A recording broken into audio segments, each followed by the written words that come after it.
We'll begin with the customary Tillim, and this time consistent with the customs of Sfard, of Moroccan Jewry. So we'll begin with a order of Tillims, led by Shlomo's nephew Yehuda Levi.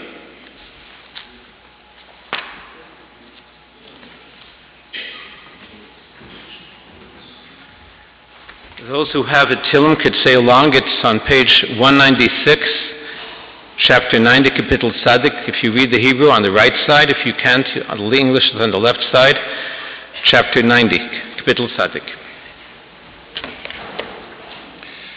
תפילה למשה איש האלוהים אדוני, מעוז אתה היית לנו בדור ודור, בטרם הרים יולדו, ותחולל ארץ ותבל, ומעולם עד עולם אתה אל, תשב אנוש עד דקה ותאמר, שובו בני אדם, כי 1000 שנים בעיניך, ביום אתמול כי יבוא והשמורה בלילה, ורמת שינה יהיו, בבוקר כחציר יחלוף, בבוקר יציס וחלף, לערב ימולל ויבש, כי חלינו באפיך ובחמתך נבהלו, שתה עוונותינו לנגדך,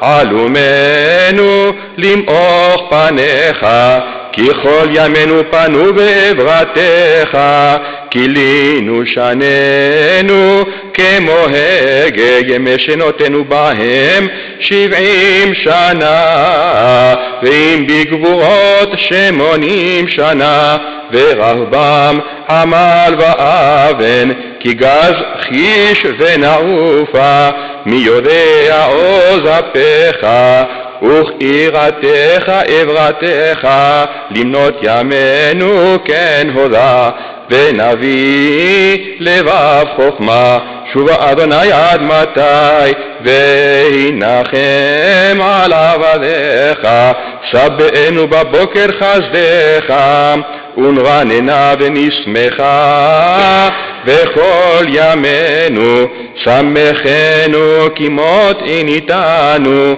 שנות ראינו רעה, יראה לעבדיך פעולך, והדרך על פניהם, ויהיה נועם אדוני אלוהינו, עלינו מעשה ידינו כוננה עלינו, ומעשה ידינו כוננהו, יושב בצתר עליון, בצל צדי יתלונם, אומר לאדוני מעשי ומסודתי, אלוהי אפתח בו, כי הוא יצילך מפח יכוש, מדבר אבות, בעברתו יאסף לך, ותחת כנפיו תרצה, שנאה וסוחרה אמיתו, לא תירא מפחד לילה מחץ, יעוף יומם, מדבר באופל יעלוף, מכתף יצוד צהריים,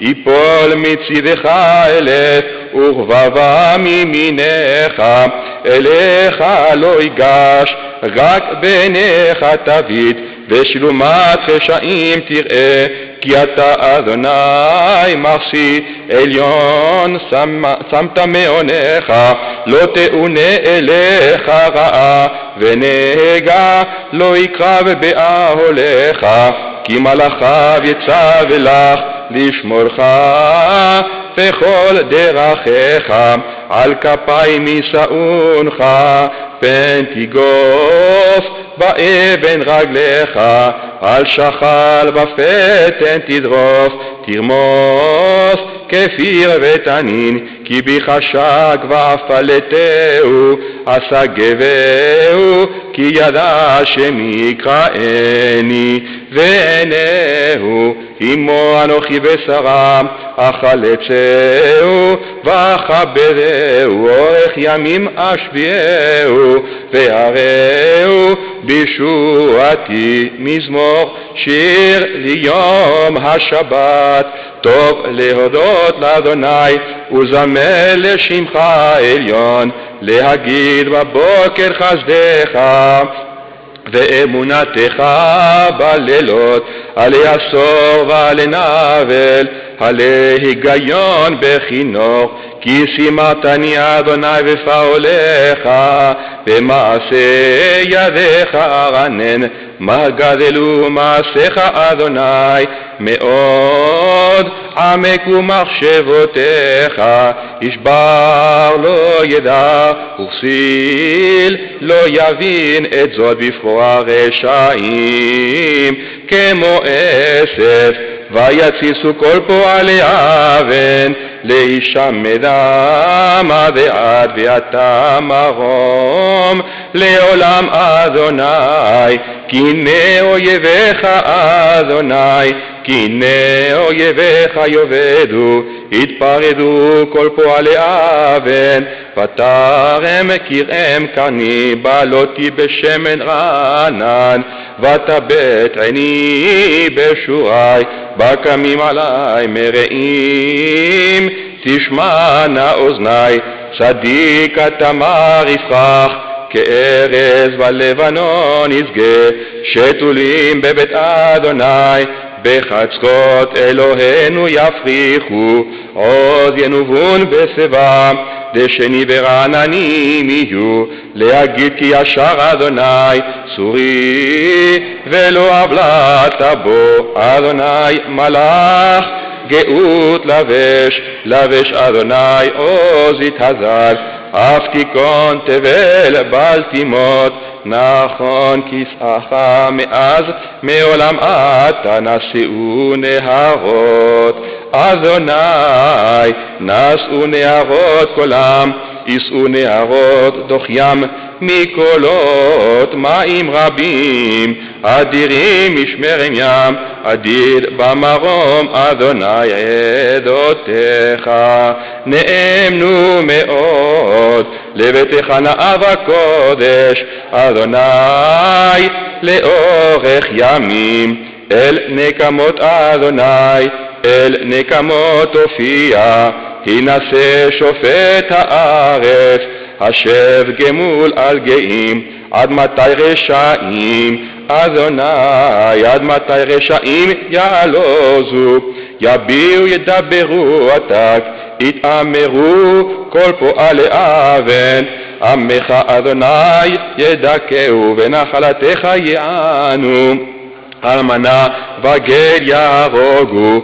ויתומים ירצחו, ויאמרו לא יראה ולא יבין אלוהי יעקב, בינו בערים בעם ושכילים, מתי תשכילו, הנותח אוזן הלא ישמע, אם יוצא עין הלא יביט, היוצר גויים הלא יוכיח, המלמד אדם דעת, אדוני יודע מחשבות אדם, כי הם ההבל, אשרי הגבר אשר יתייצרנו יה, ומתורתך תלמדנו, להקשיב לו ממרע, עד יקרא לרשע שחת, כי לא יטוש אדוני עמו, ונחלתו לא יעזוב, כי עד צדק ישוב משפט, ואחריו כל איש חלף, מי יקום לי מרעים, מי יתייצב לי עם פועלי אבן, לולי אדוני עזרת לי, כמעט שכניו דומה נפשי, אם אמרתי מתי רגלי, חסדך אדוני יסעדני, ברוב שרפי בקרבי, תנחומך ישעשו נפשי, היחוק בך כיסא אבות, יוצר עמל עלי חוק, יגודו על נפש צדיק, כי דם נקי ירשיעו, ויהי אדוני לי למזכר ואלוהי לסור מעשים. וישב עליהם את אונם ובראתם יצמיתם אדוני אלוהינו.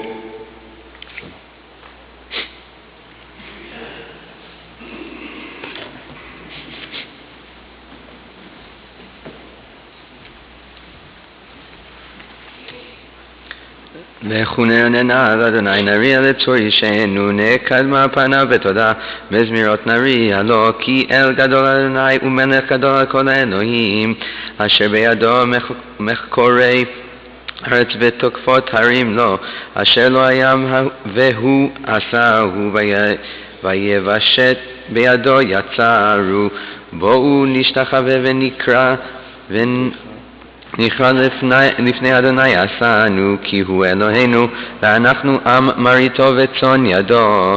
היום אם בקולו תשמעו, אל תיגשו לבבכם, כמריבה כיום מסע במדבר, אשר ניסוני אבותיכם, וכוננו גם ראו פעלי. 40 שנה אקוט בדור, ואומרם תהא לבבם, והם לא ידעו דרכם אשר נשבעתי באפי, אם יבואו מנוחתי.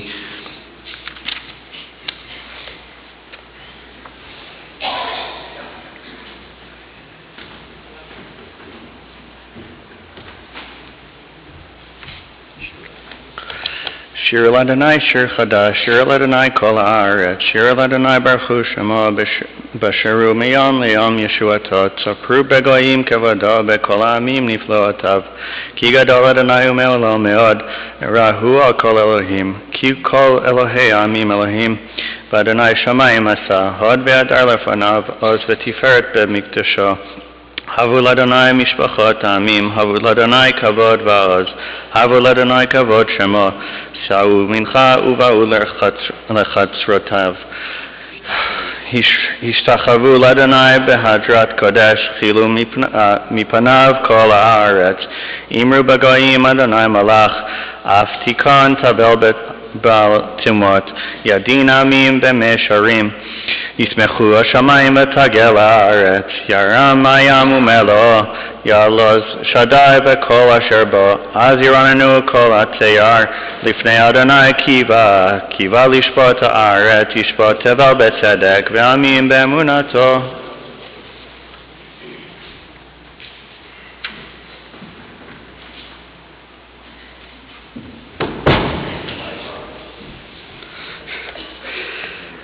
אדוני מלך תגל הארץ, ישמחו איים רבים, ענן וערפל סביביו, צדק ומשפט מכון כיסו, אש לפניו תלת ותלת סביב צריו, הריהו בקרב תבל, ראתה ותאכל הארץ, הרים כדונג נמסו מלפני אדוני, מלפני אדון כל הארץ, הגידו השמיים תתקו, ראו כל העמים כבודו, יבושו כל עבדי פסל, המתחוללים באלילים, השתחוו לו כל אלוהים, שמעה ותשמח ציון ותגל בנות יהודה, למען משפטיך אדוני, כי אתה אדוני עליון על כל הארץ, מאוד נעלת על כל אלוהים, ואדוני סינורה, שומר נפשות חסידיו, מיד רשעים יצילם, אור זרוע לצדיק, ולישרי לב שמחה, שמחו צדיקים אדוני, והודו לזכר קודשו.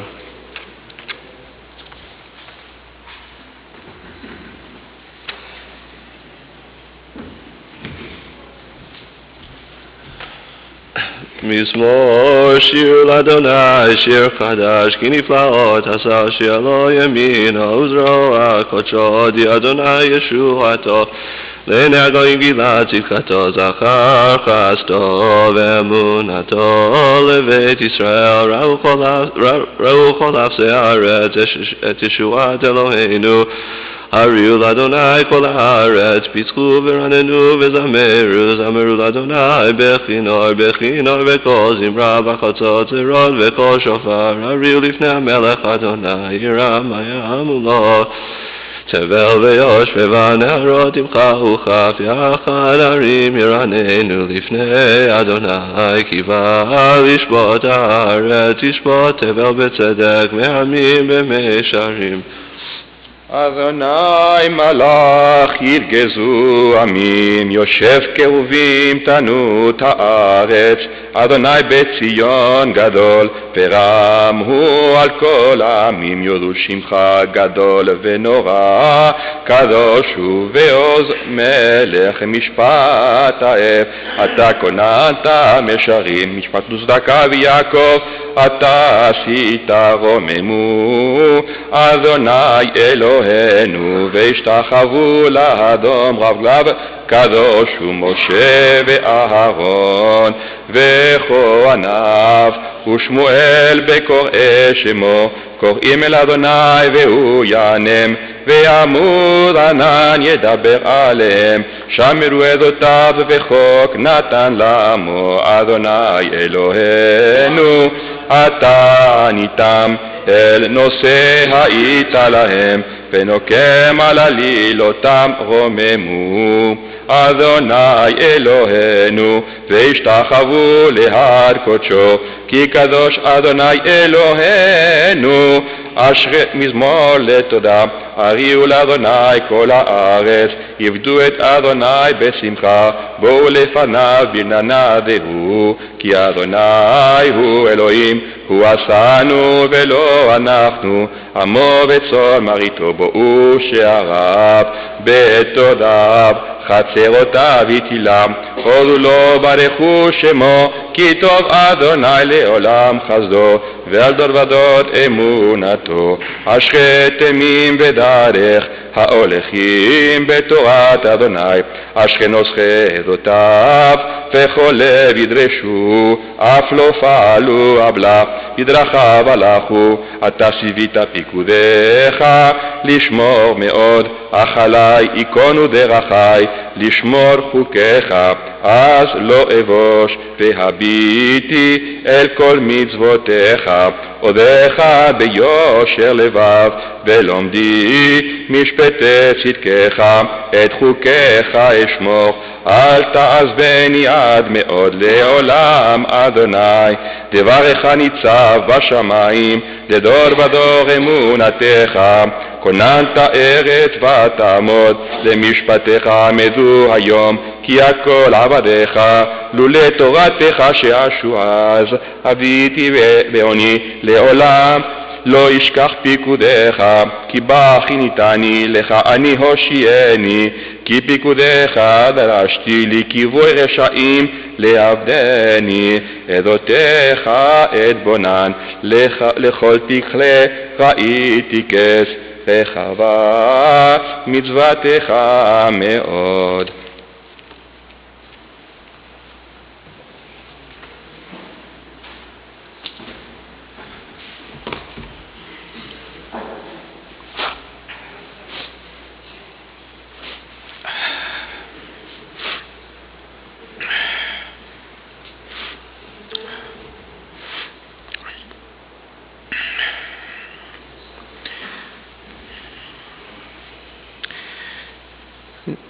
Come together to, in a sense, say farewell, but on the other hand to keep that bond with Shlomo.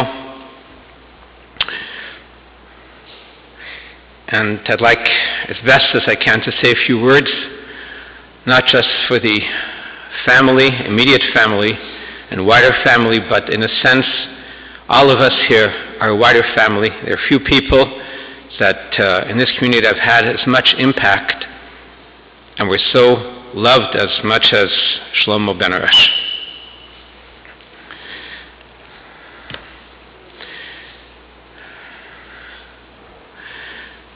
It's unusual in many ways for a person to have had that much of an impact on so many people, and also the great schus to have children and grandchildren living in Winnipeg that have the love for Yiddishkeit, love for Jewish life, and a commitment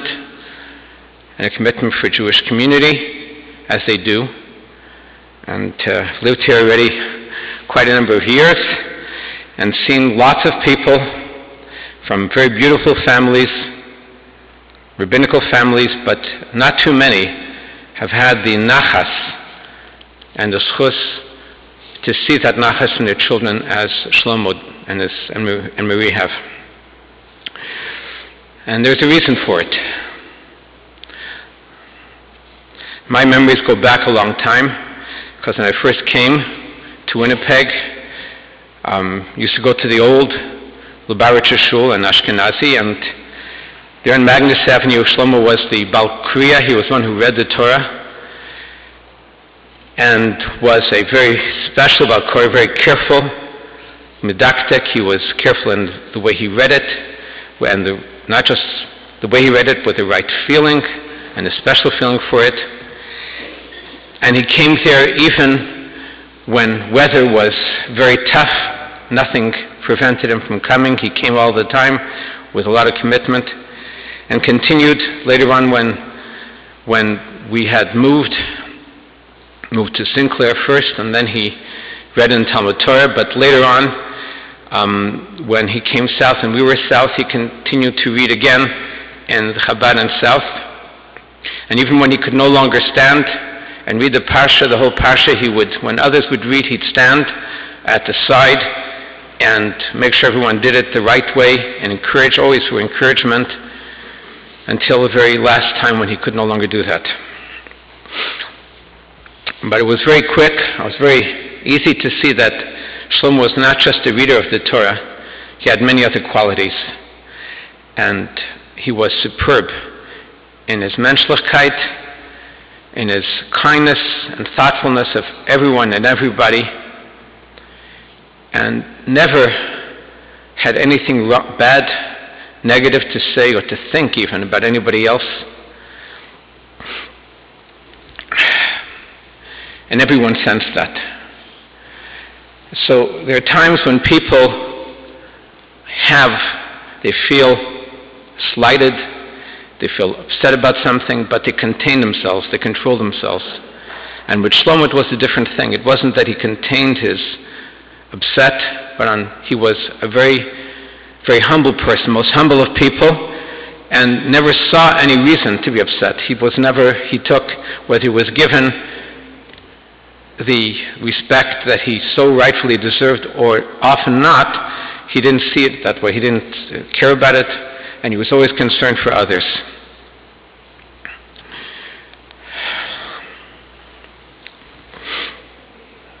Very interesting thing that today is the second day of the week of Parshas Kiseitze. Parshas Kiseitze in the Chumash, there is a very interesting verse, Ki yeh be'ish chet mishpat mabes v'humas, if a person, God forbid, passes away. The wording is V'solisa eise al eitz. And there is a very interesting interpretation of these words said by some of the greatest, by the Arizal, by the Shalah HaKadosh, the Chida, and Ramah. Many say this, that if there's a person that seems to be such a good, wonderful person, a tzaddik, and yet the person passes away, v'talisa also aleitz. The word taleh in Hebrew also means to be dependent on. And you don't know what reason, what cause to find that this person should deserve to have passed away. You should be taleh it, dependent. The cause of it was the eitz, the tree of knowledge, the eitz hadas, that Adam and Chava ate from, and that's the fate of all humanity, no matter how righteous we are. And so, it's hard to find a person who shined in so many different ways in life, but Shlomo was, besides his menschlichkeit and chesed and humility, was dedicated to not just reading the Torah, but to Torah in general, to Jewish life in general. He was a Yireh Shamayim, a person who cared deeply for every mitzvah to do it right. He loved the mitzvahs and loved to learn the Torah. I mean, in Winnipeg it wasn't easy to find people that could not just sit for a discussion. People like to have discussions, but this serious study of Torah, going back years and years, he was one of the few who could sit down. He enjoyed learning a page of Gemara, a page of some Mishnah, or Halacha, whatever it was. He enjoyed it and sat down with everyone else who would sit at the table, though his knowledge was much beyond the average person in Winnipeg. And the way that he inspired others was not by telling people what to do, but by giving of himself and by being a living and shining example of what it means to be a committed Jew and a good Jew. And so many people have told me that they were inspired to have a good and deep feeling for Yiddishkeit by Shlomo and his family.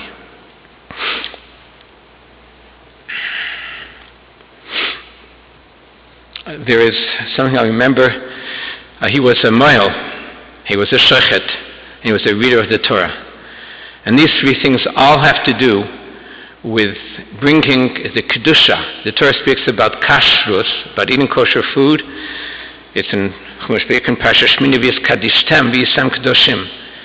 You will be sanctified. The Jewish people will be sanctified. They'll be set apart. We're different, and we're special because of kashrus. One of the things that makes the Jew different is having the kosher food.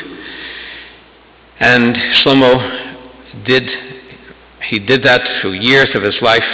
He was a shochet. He did a shchita not because he was compensated for what he did in the right way, I should say. He did it with all his heart and soul. And even, in early years, I remember when we needed to do a program with children, we tried to do kaparis for children with chickens. That was when Yamin and Rivka, when they lived here, and he did the kaparis for us. But even in just recent years, and at this age, Shlomo went, and just before Yom Kippur, with a whole group of people to a farm. He did the kaparis when he was in an age when very few people late at night, would be willing to do that kind of thing. For bris, he did so many children and did it the right way. But besides that, there was a time, I remember in the 1970s, we did a lot of the Russian immigrants who didn't have a bris when they came at that time. They didn't go through Israel so much. A lot of them came here without brisin. We did, I would say, over 50 boys ranging in age between 8 years old to 24 years old. And at that time, to do it in the hospital was a tough thing because you couldn't do it at home for an adult. And to get a hospital that would allow an adult to be circumcised by a mohel, not by a doctor, was a very difficult thing. But we did have that. And for a lot of it, in the beginning, we had a urologist, Mel Swartz, who in his time he booked a slot and he assisted the mohel. The mohel for often was someone called Shepsel Roberts from Minneapolis, who did over 7,000 brisin.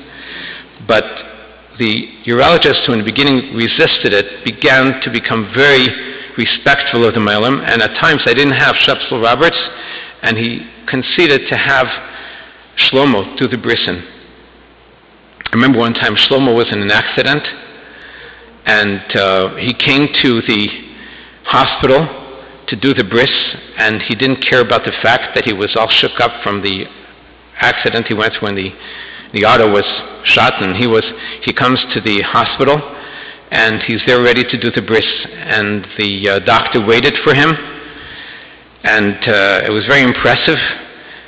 And after we did 2-3 boys, and after that I looked for where the doctor was, and the doctor also was nowhere to be found, and I found later the doctor had to go through surgery, serious surgery himself.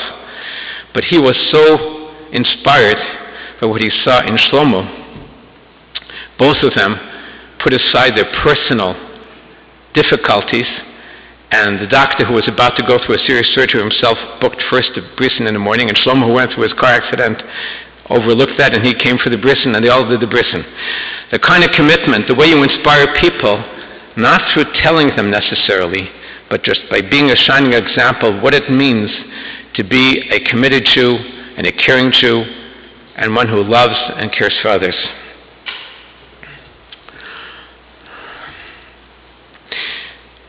There's a book that was written about how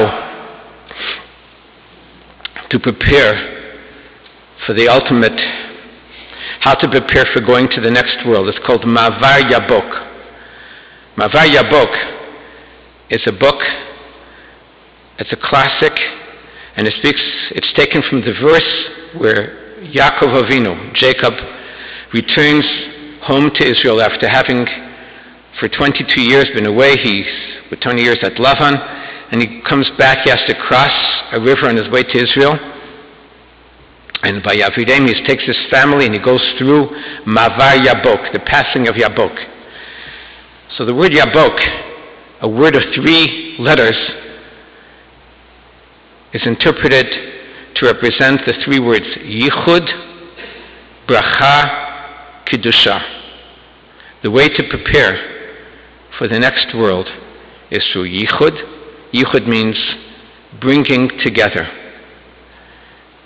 Kedusha, holiness, comes through bringing people together in unity, with love, with caring. In Klipa or Tuma, the opposite of holiness is where you have friction and you have separation.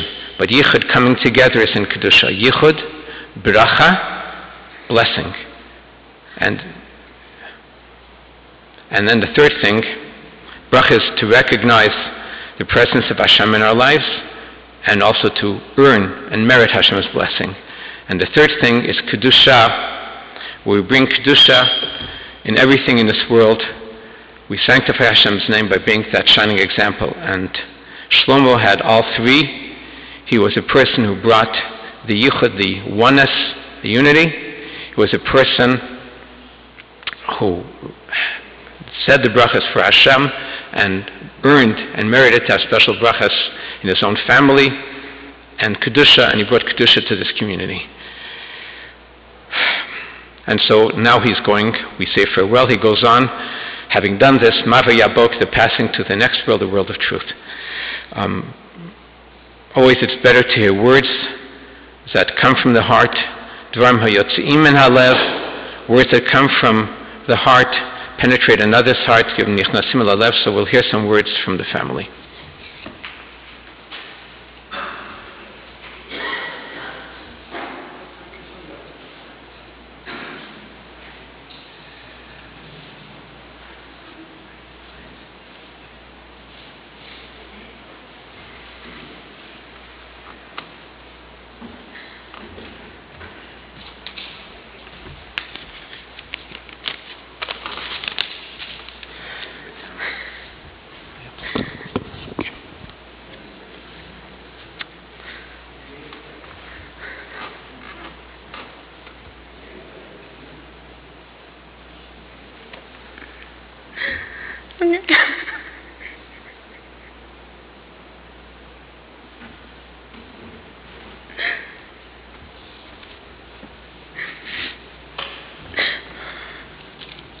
This is what I was worried about, but I can't speak. Okay. So I'm speaking on behalf of my 15 amazing cousins and siblings, Saba's grandkids, and 11 beautiful, energetic, great grandkids. Our Saba mastered being a husband, father, grandfather, great-grandfather, brother, cousin, uncle, friend, teacher, and mentor. He excelled in so many ways because of his passion to fulfill each mission to its fullest. And Saba, you just got better with age, just like Avram grew old and came along in his days, because whatever you did, once you made sure to do it better the second time around. Each year, you gained more wisdom. The wiser you got, the wiser we got. Because what you did best was teach. You shared your knowledge with us. You taught us while the body may age, our souls will stay young. If we keep our standards high, give back to the community, and inspire the next generation. Our Safta, as you guys know, Mari, would say, he was a man. And a man he was, a man who worshipped his wife, a man who spoiled his wife. He made her feel like the most special woman on earth. Their relationship was magical to watch. My grandmother yesterday was telling us he was after me a long time.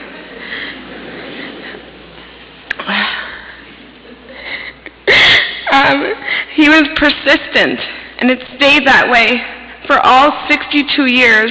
On Thursday, 63, it would have been 63, in the most beautiful way. Saba and Savta, you both nurtured and raised your 4 boys with dignity and self-respect. Those 4 boys are our fathers. Fathers who are selfless, kind, unjudgmental, calm, and loving. They are this way because you both taught them to give from the heart and never take anything in return, to help without reward, and to love each and every one of us unconditionally. As kids, our best memories were being around your Shabbat table, by your side on the bima, trying on your caps, playing hide and seek in your awesome house on Lansdowne, taking long walks in the park, eating artichokes, buying lottery tickets, getting gifts from Hawaii, drinking mint tea, watering your garden, learning bar mitzvah, listening to your jokes and your stories, hearing you practice Torah reading, visiting you before Yom Kippur at the slaughterhouse. Saba, you were the world's best grandfather. And as we grew older, we became your friends. We loved playing golf with you, watching novelas, especially Salvador. The best of all, you were the best person to watch a good game of sports with. Shoot the ball, you chatota. Move forward, he would shout out. And as we got together yesterday, we all shared these memories. But what stood out the most were your actions that spoke louder than your words. We'll never forget your smile when we walked into the room, when you saw your grandchildren and great-grandchildren. There was no other worry in the world, regardless of any physical pain you felt. You touched our lives in so many ways. You have taught us to follow the Torah, to be leaders, enjoy life, and to be thankful for what we have. We feel so blessed to have had you as our Saba, and you fulfilled Hashem's mission of making life on earth more pure, brighter, and holier. We really love you so much, and we'll miss you dearly.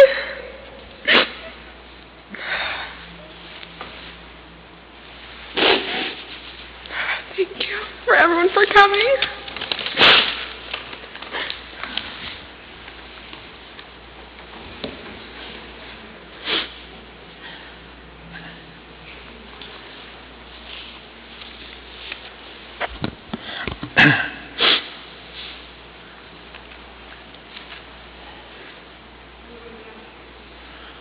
There are so many tributes that have been flowing in the last few days from everywhere.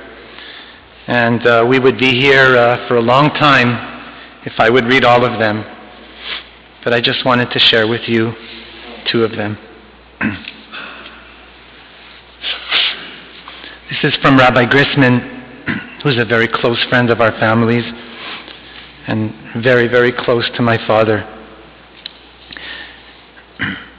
Dear Marie, Yamin, Yossi, Mike, Albert, and family, Laurie and I are so saddened to hear about Shlomo's passing. Your entire family has a special place in our hearts. When we think of Shlomo, we think of him as the patriarch of your extended family. We have many fond memories of you and your cousins congregating around him behind the bima in the Talmud Torah shul.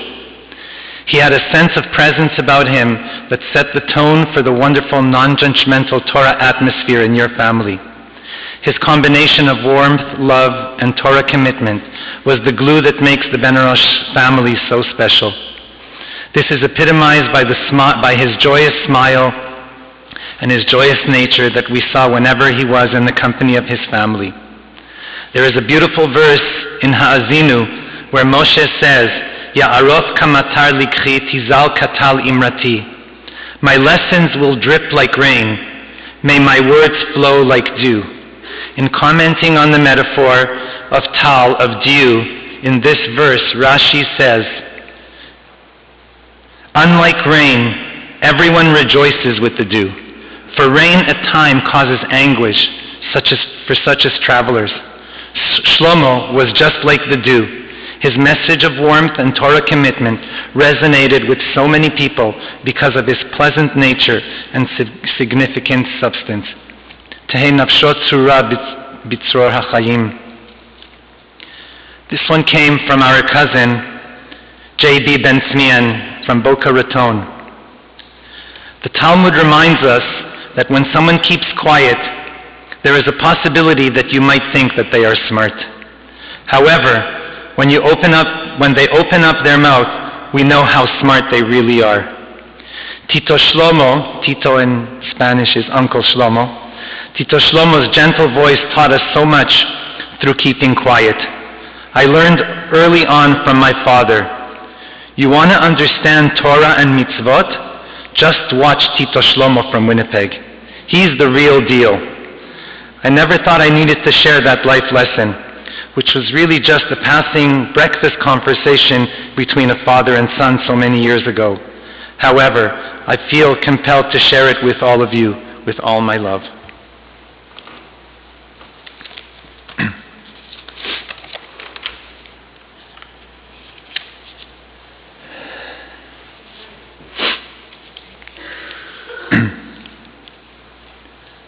In the cemetery of Krakow, there are two graves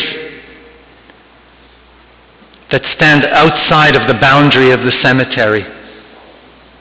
One of them is of the Tosfot Yom Tov, who was a great sage who wrote a very, very important commentary on our Mishnah. My father passed away on the same day that the Tosfot Yom Tov passed away, which was Vav Elul. The grave beside the Tosfot Yom Tov is the grave of Yosele the miser. And I don't know if you know the story of Yosele the miser, but Yosele was a very, very wealthy man who lived in Krakow. And the Tosfot Yom Tov, when there was a need for charity, approached Yosele and said, Yosele, you have the means, and you need to provide for the poor of this community. And Yosele the miser asked, how much does each and every one need? And the Tosfot Yom Tov would tell him, this one needs 10 rubles, this one needs 15, this one needs 20, whatever it was. And Yosele the miser said, no, I can't do it, I'm sorry. The Tosfot Yom Tov excommunicated Yosele the miser and told him, if you do not give charity, you will be buried outside of the cemetery. When Yosele the miser passed away, more and more poor people began coming to the Tosfot Yom Tov and telling him that we need money, we cannot survive. And when he asked them how much they need, each and every one said the exact amount that the Tosfot Yom Tov had asked from Yosele the miser. And he realized that Yosele the miser, that's what they called him, secretly and very quietly and very humbly was providing for the needs of each and every one of these individuals throughout their lives. And the Tosfot Yom Tov began to cry and said, what a tzaddik, what a righteous individual. I want to be buried beside him. My father was a very humble man who embodied chesed, but in such a quiet and very inconspicuous way. In the parsha that we just read this past week, the pasuk says, Tamim tihiyeh im Hashem Elokecha. You should be simple with the Lord your God. My father was born in Tangier, Morocco, and he studied in yeshiva in Tangier. In 1951, just after the establishment of the State of Israel, he went to study in Israel, and he received his teaching degree in conjunction with the Hebrew University. And thereupon he returned to teach in the Yeshiva of Yeshurun and the Lyons Girls' School in Tangier. When he left Morocco, the girls in the school gave him a Kiddush cup, so that every time, and they said, every time that you make Kiddush, you should remember us. I was just recently in Toronto, and I prayed at the Kehillah Center. And when I walked in, and people asked me who I was, they said, "Are you the son of Salomon Benarroch?" And I said, "Yes, that's my father." And people started to come up to me. There was one man that came over to me with tears in his eyes, and he said, "Your father era mi maestro. Your father was my teacher." And another person came and said, "Your father was my mohel." You know, we celebrate such an amazing life, but my father touched so many people everywhere in the world. And wherever I go, whether it's in Montreal where we live, or in Toronto, and even in Israel, and we had people that sent in tributes from Israel as well, he touched so many people.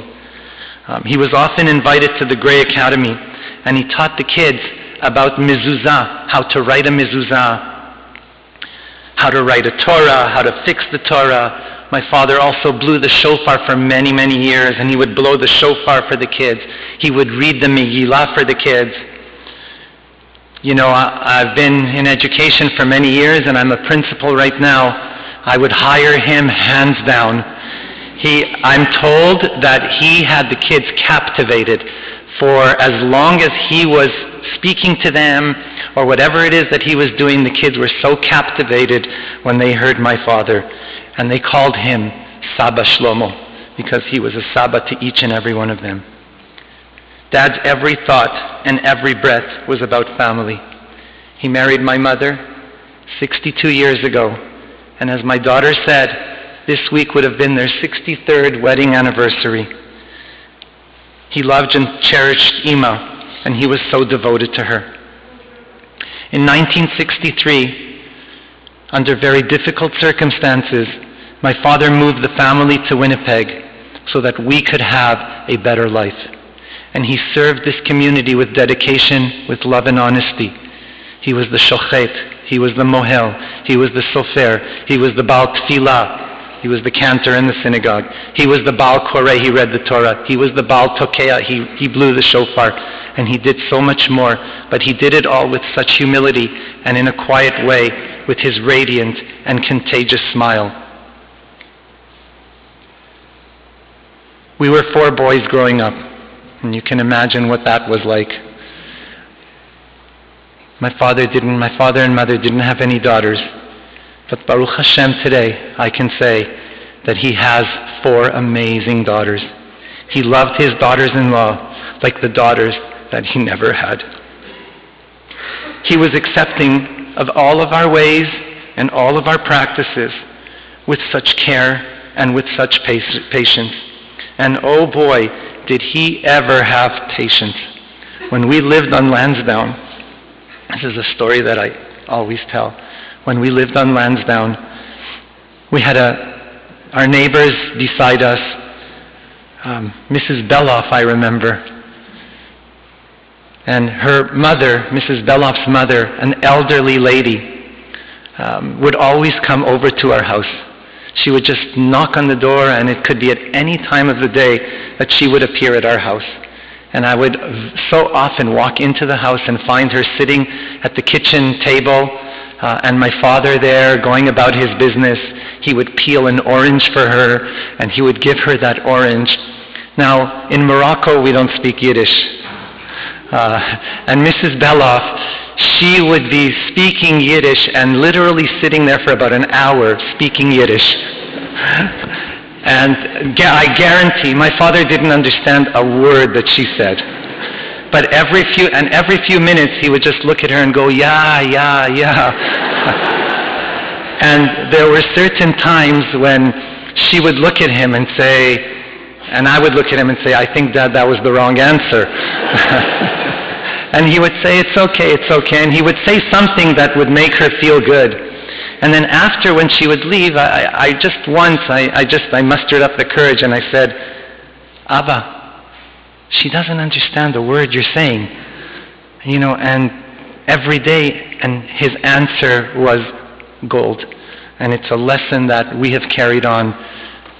He said, Yamin, is she happy? Is she happy? And I said, yeah, she's very happy when she's here. And she kept coming back, so clearly she was very happy. People would say to us that he is one of the Lamed Vav Tzadikim, one of the 36 Tzadikim in this world. And he just had a way of connecting to people. And after he passed away on Friday, I remained at his side in the hospital till the Chevra Kadisha came, just reciting Tehillim. I was there for about 2 hours before they came, and I was just reciting Tehillim, when suddenly one of the nurses came into the room and sat down beside me. And she looked over at me and said, I'm so sorry about your loss. He really was such a kind man. He was such a gentle man. And I asked her, I said, can you please tell me who you are and what your connection was to my father? And she said, well, the last little while he's been coming here on Wednesdays for physiotherapy and just to be in the day hospital. And he was very special. He really touched us and he connected to us. And I just thought to myself, how long has she known him?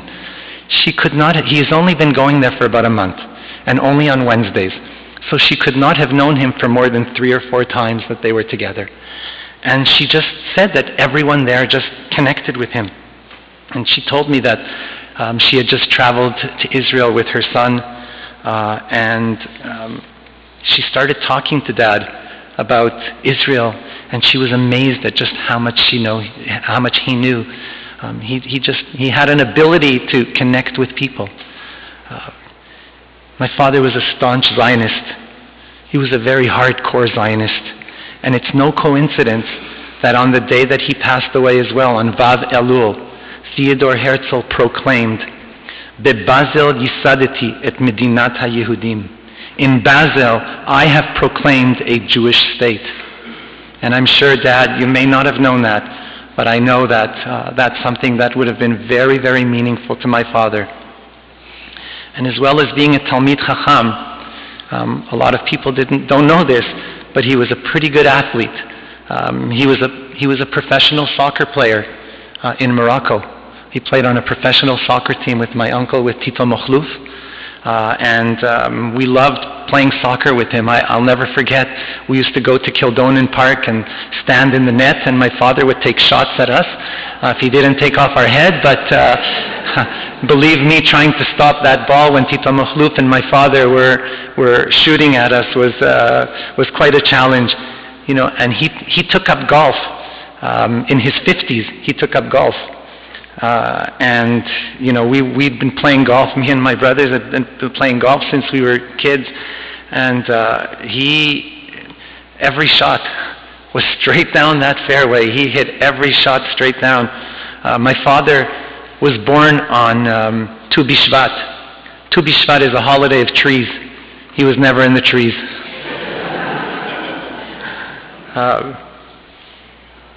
Just a final thought. My father's name is Shlomo, Solomon. King Solomon was one of our greatest leaders. And he wrote an incredible book, the book of Kohelet. And in the book of Kohelet, Shlomo HaMelech says, Semach bachur beyaldutecha, veyetivcha libcha b'yemei bachurotecha, va'alech b'darkei libcha, uvemarei einecha, ki kol ele yeviacha elokecha Elokim lemishpat. Rejoice, O youth, in your childhood, and let your heart bring you cheer in the days of your youth. And go in the ways of your heart and in the sight of your eyes. But know that for all these, God will bring you to judgment. In the Midrash Rabbah, the rabbis had a big problem with these verses. And they didn't like what King Solomon said. Because every day we say in Shema, "Velo taturu acharei levavchem v'acharei einechem." You should not follow your eyes and not follow your heart.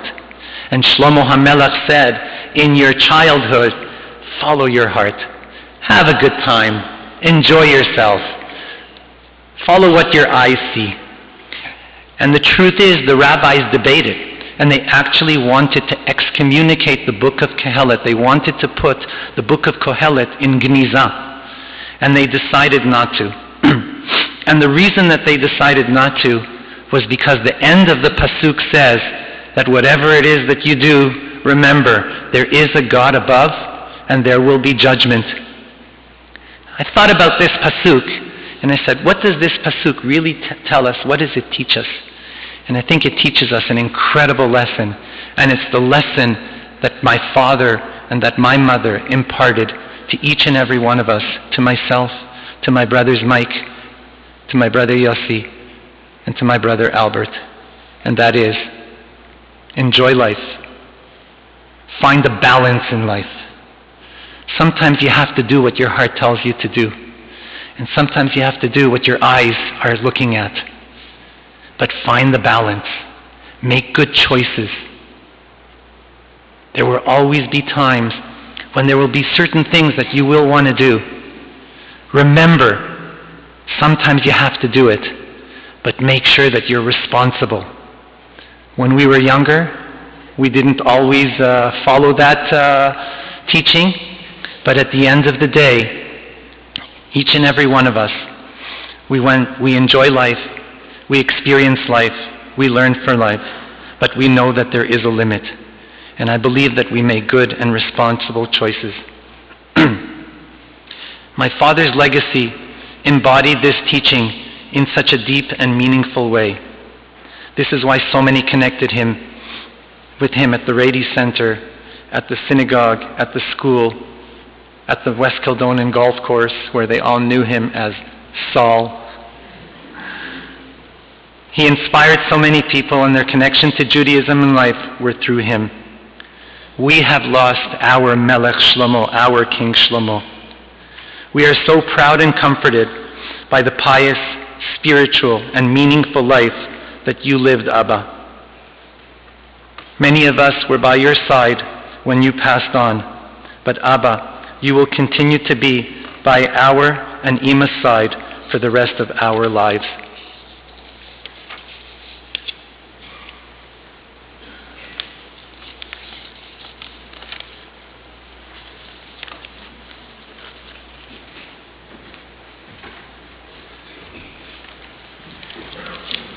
I'd like to read a letter that was sent to my father-in-law in 2012 from a very close friend of the family, Sid Halpern. It was on the occasion of his 90th birthday. He says, "My dear friend, Mr. Benarroch, my wife and I send our very best and sincere great wishes on the celebration of your very special birthday. You and Mary are role models of love, commitment, and dedication to Yiddishkeit, community, and family, and we shall always be grateful that you chose Winnipeg to rebuild your lives and enhance our community life. You have helped build our community institutions and have created a wonderful family who will continue to build and enhance communities in Winnipeg, Montreal, Israel, and worldwide as your families continue to grow and prosper and continue to teach the values you have instilled in them. The philanthropists have helped build the physical structures that will erode with time, but you and your family have built the heart and soul of our communities that will endure forever. Our rabbis tell us, words that emanate from the heart penetrate the heart. In our hearts, you and Mary have earned the greatest honor that our community can bestow. And from the bottom of our hearts, we wish you the greatest of blessings for good health, nachas, and mazel to enjoy the fruits of your lifelong labor of love. Sincerely, Esther and Sid Halpern. I'm also going to read a message from my sister-in-law, Ilana, from Israel, and I think her words are very reflective of how Brenly and I also felt about my father-in-law. Saying goodbye to my father-in-law. In my 32 years in your family, I have been the daughter from afar. Most of my love, memories, and thoughts come from what I learned from your eldest, my husband Yossi. The life you lived, so full of Torah, Emunah, and service to Hashem and His people, has influenced all of us. In the back of my mind, I hear you preparing on Friday night the Shabbat Torah reading. Maybe 30 seconds later, you're dozing with your kippah on your forehead and over your eyes. I remember when you visited us in Israel, you were reading the newspaper and my son Ozzy across the room was reviewing his Chumash learning. In a flash, you started correcting him. You knew every word off by heart as a genuine Torah scholar would. My sons all were blessed to have you as their mohel. You wouldn't even let me change their diapers for the first few days. And we have all heard of how on Shabbat you would walk an hour in each direction in the coldest Winnipeg winters to circumcise any Jew who asked you to. Thank you for passing on your beautiful voice and Moroccan prayers and melodies. We have the cassettes that you made for Yossi, teaching him all the tunes. I hear your voice every Shabbat at Kiddush and Havdalah. My sons, your grandchildren, sing your melodies as well. Some things I cannot even find the words to thank you. When my mother and then my father passed away, you volunteered to say Kaddish for them for the full year. What a comfort to know that you, my father, were taking care of my parents in heaven. To me, you were a man of little words, many deeds, and a big heart. I know this because that is what you passed on to your sons. You and Mom did a wonderful job, and I thank you. I feel honored and blessed to have had you in my life. While you will be much missed, all I have to do is look at Yossi to see you dwelling in his heart. May we merit to live our lives as full of Torah, life, commitment, and dedication as you have taught us. May your memory be blessed. In love, your daughter-in-law, Ilana.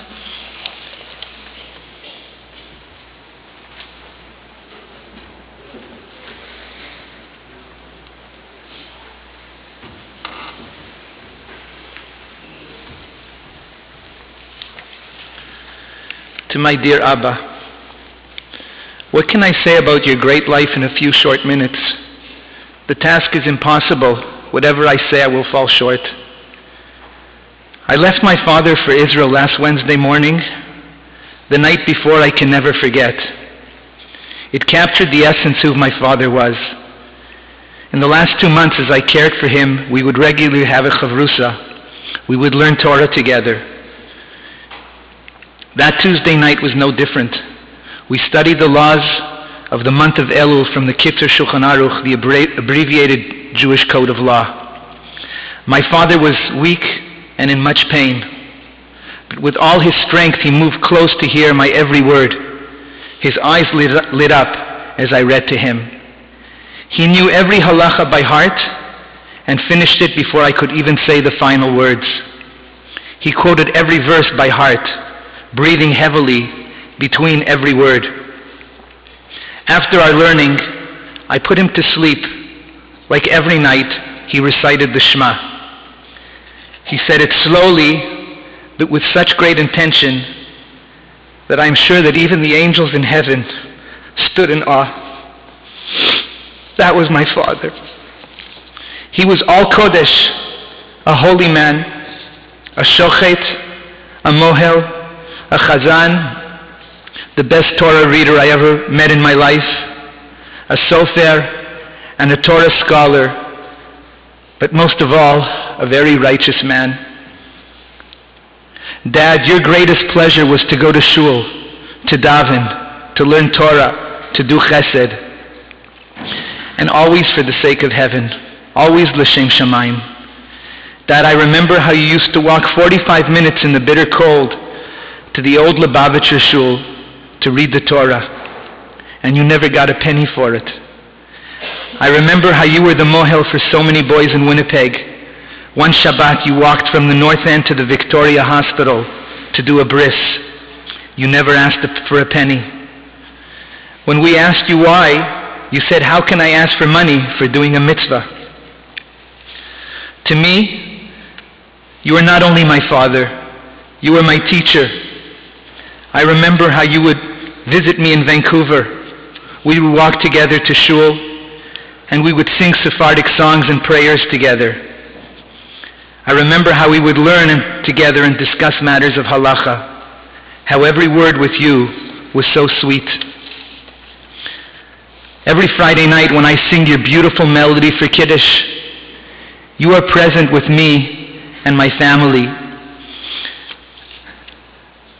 I see your face and I hear your voice. The melody I can never forget, as you taught it to us. We passed it on to our children. Every time I read from the Torah, I see your face like Yaakov in the Torah saw the face of his father Yaakov. Abba, you were so modest. You fulfilled the words of the rabbis, Emor me'at ve'aseh harbeh. Say little but do much. You were a man of peace. Everyone who knew you loved you.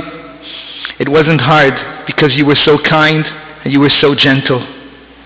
You instilled in all of us a love of others, a love of family, a love for Torah. Today, Winnipeg is losing one of its great tzaddikim. What a privilege it was to have you as my Abba. In heaven, you will be greeted by the most righteous. Goodbye to our holy and sweet Abba.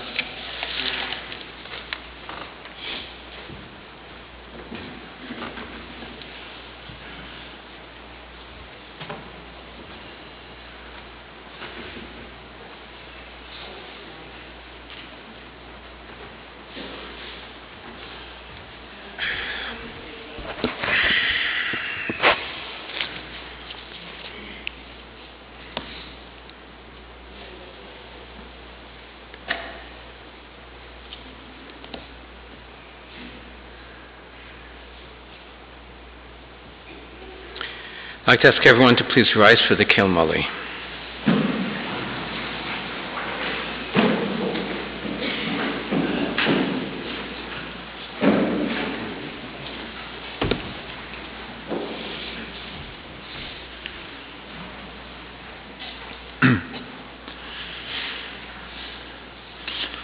El Male Rachamim Shochein B'Meramim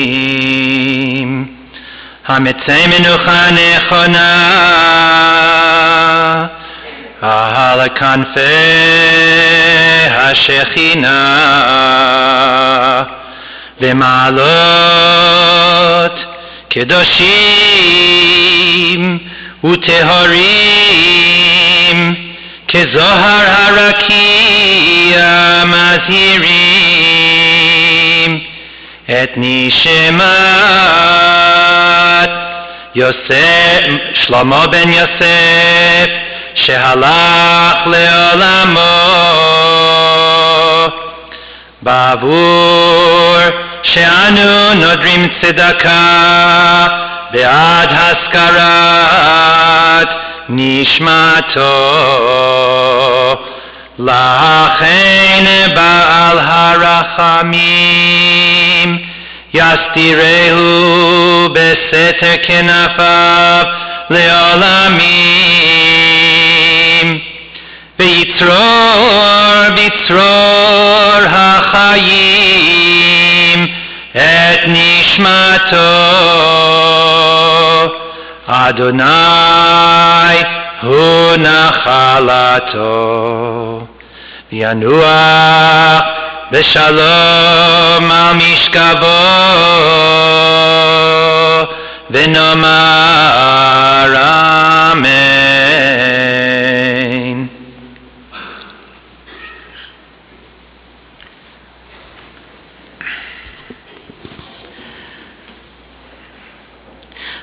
I'd like to explain a few things. First of all, the Kvura, the burial will take place at the Hebrew Sick cemetery.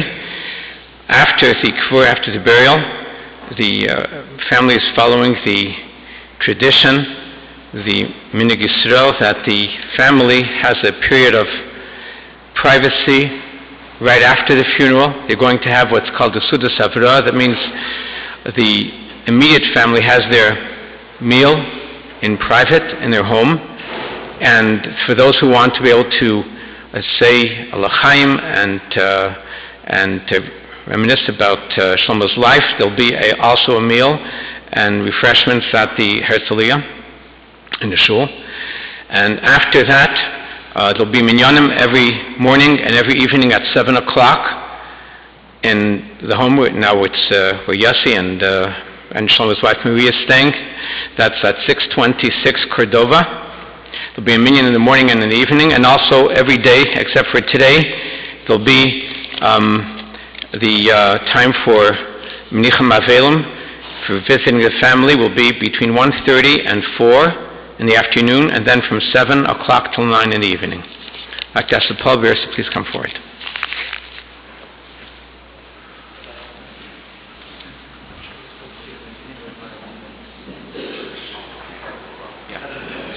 So although this afternoon it's late for having the afternoon nicham, visiting the family this afternoon, but tonight at 7 o'clock there'll be mincha marv and also visits for tonight.